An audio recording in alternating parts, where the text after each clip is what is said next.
Praise the lord. ఈ దినము దేవుని యొక్క వాక్యము యెషయా గ్రంథము 66వ అధ్యాయము 13వ వచనము.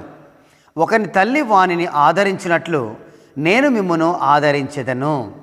తల్లి ఆదరించినట్లుగా దేవుడు ఆదరిస్తానని చెప్పి చెప్తూ ఉన్నాడు. ప్రేమ సంగమా, ఆదరించినట్లు అనే మాటకి జాగ్రత్తగా ఆలోచన చేయండి. కంఫర్ట్ అంటాడు ఇంగ్లీష్లో, కంఫర్టెత్ అంటాడు, కంఫర్ట్ అని కూడా అంటారు. దాని అర్థం ఏంటంటే ఓదార్పు, క్షేమము, పరామర్శించుట అని అర్థాలు ఉన్నాయి. ఒకరి తల్లి ఆదరించినట్టుగా, ఒక తల్లి ఏ విధంగా అయితే ఓదారుస్తుందో, ఒకరి తల్లి ఏ విధంగా పరామర్శిస్తుందో, ఒకరి తల్లి ఏ విధంగా ఆ పిల్లలకు క్షేమం కోరుకుంటుందో, అదే ప్రకారంగా ప్రభువు కూడా నేను మిమ్మును ఆదరించెదను అని వాక్యం సెలవిస్తుంది. తల్లి ప్రేమను జ్ఞాపం చేసుకుంటే తల్లి ఏ విధంగా చూసుకుంటుంది అని మన వాక్యం చూసినట్లయితే ఆదికాండము 21వ అధ్యాయము 14వ వచనం గమనించినట్లయితే హగరు వెళ్ళగొట్టబడుతున్నప్పుడు ఆహారము నీళ్ళ తెచ్చి అబ్రహాము పంపివేస్తున్నాడు. పంపివేసిన తర్వాత 14వ వచనం చూడండి, ఆ లాస్ట్ బట్ వన్ లైన్. ఆమె వెళ్ళి బెయేర్షెబా అరణ్యంలో ఇటు అటు తిరుగుచుండెను.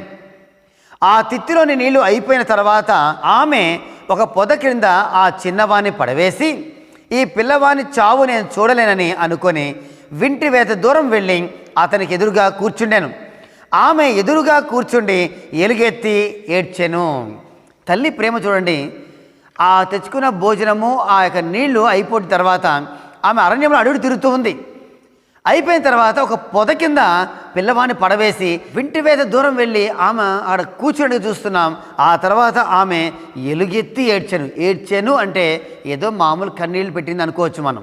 హగర్ కాబట్టి, త్రోసివేయబడింది కాబట్టి కొంచెం చిన్న చూపు చూసినట్టుగా ఉంటుంది. కానీ ఎలుగెత్తి ఏడ్చెను. తల్లి తన కుమారుడి విషయంలో ఏడుస్తుంది. కుమారుడిని బ్రతికించుకోవడానికి, కుమారుడు ఎట్లా బతుకుతాడని చెప్పి ఆమె అటు ఇటు తిరుగుతుంది.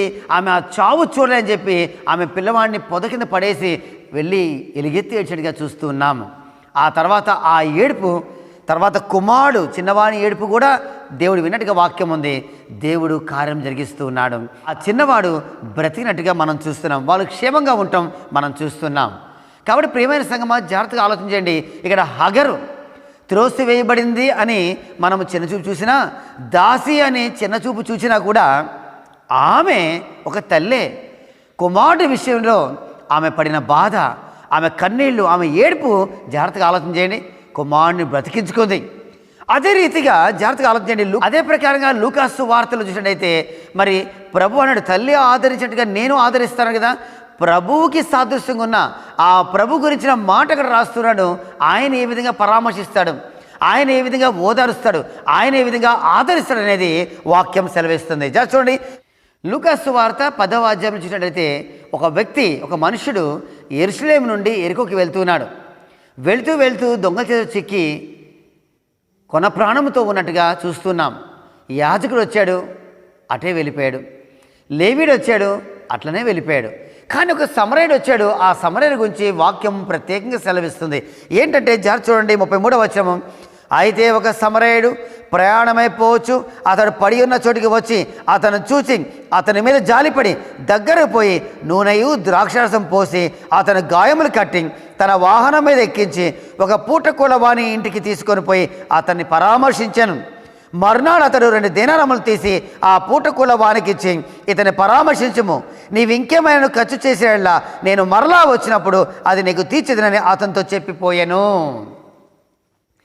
సమరయుడు చూపించిన ప్రేమ, ఆయన ఆదరించిన విధానం. ఓ యాజకుడు, ఒక లేవీయుడు వాళ్లే పక్కగా వెళ్ళిపోయినప్పుడు ఒక సమరయుడు, యూదులు సమరయులతో సాంగత్యం చేయరంట. అటువంటి ఒక సమరయుడు ఆ వ్యక్తిని పరామర్శించటము, అతని గాయములు కట్టడం, అతని వాహనం ఎక్కించుకుని పూటకూల వాని ఇంటికి తీసుకెళ్ళి అక్కడ చేర్చడం. ఆయన వెళ్తూ 2 దేనారం ఇచ్చి నేను మరలా వచ్చినప్పుడు ఇంకేమన్నా నువ్వు ఖర్చు చేస్తే నేను చెల్లిస్తానని చెప్పి వెళ్ళిపోవడం జరుగుతుంది. ఇది ప్రభు ప్రేమ గుర్తుగా ఉంది. ఏమండి, జాగ్రత్తగా ఆలోచన చేయాలి. నేను మరలా వచ్చినప్పుడు అనే మాట చెప్తూ ఉన్నాడు అక్కడ. అంటే ప్రభువు యొక్క రాకడ గురించి చెప్తూ ఉన్నాడు. ప్రభు యొక్క రాకడని సూచిస్తూ ఉంది.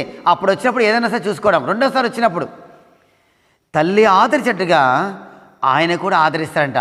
తల్లి ప్రేమకి దేవుని ప్రేమకి సేమ్ అయితే ఇంకేముందండి.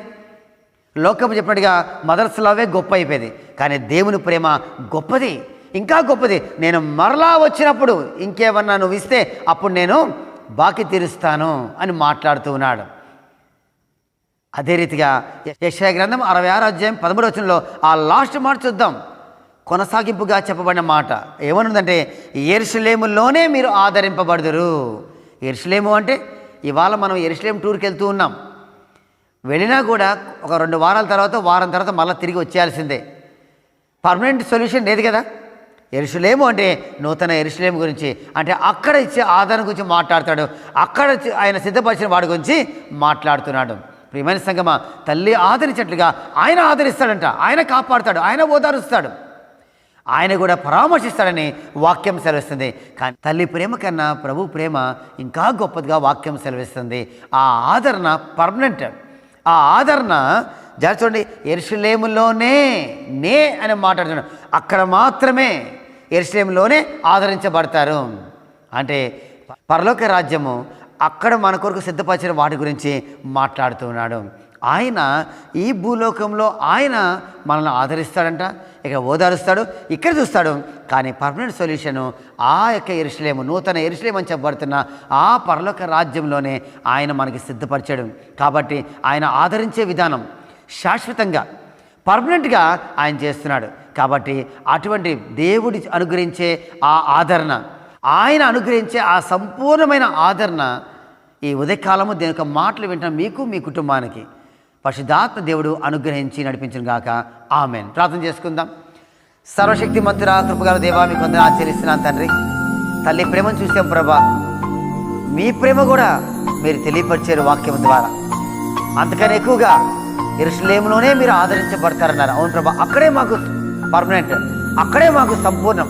కాబట్టి ఈ లోకంలో విడిచిపెట్టలేదు, అక్కడ కూడా ప్రభా మీరు విడిచిపెట్టారని చెప్పి మీరు సెలవిచ్చిన మాటను బట్టి వందనాలు చేస్తూ ఆ ప్రకారంగా ప్రభా ఈ ఉదయకాలం యొక్క మాటలు విన్న ప్రతి బిడ్డ, ప్రతి కుటుంబం ఆదరించబడి నాది వారి నిత్యమైన ఆ ఆదరణ నిమిత్తం సిద్ధపడే కృప దయచేయమని యేసు నామమున ప్రార్థించి వేడుకున్నాను తండ్రి. Amen. God bless you. Praise the lord.